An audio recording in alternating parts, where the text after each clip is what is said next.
कोल्हापूरच्या सर्किट बेंचची मागणी लवकरच मार्गी लागण्याची चिन्ह आहेत। सीपीआर समोरील न्यायालयाच्या इमारतीमध्ये पहिल्या टप्प्यात सर्किट बेंचचं कामकाज सुरू होण्याची शक्यता आहे। त्या दृष्टीने वरिष्ठ स्तरावर हालचाली गतिमान झाल्या आहेत। याबाबतची अधिकृत घोषणा 15 ऑगस्ट रोजी होण्याची शक्यता आहे। मात्र जिल्हा प्रशासनाकडून त्याला अजून दुजोरा मिळालेला नाही। कोल्हापूरच्या सर्किट बेंचच्या हालचाली गतिमान झाल्यात। वरिष्ठ स्तरावरून ग्रीन सिग्नल मिळाल्याची चर्चा सुरू आहे।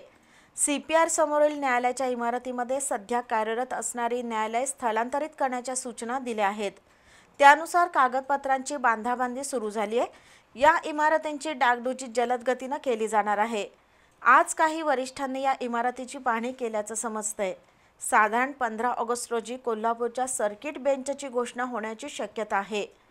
बऱ्याच वर्षापासून कोल्हापुरात मुंबई उच्च न्यायालयाचं खंडपीठ व्हावं अशी मागणी आहे। आता सर्किट बेंचच्या रूपानं त्याचा पहिला टप्पा पूर्ण होण्याची शक्यता आहे।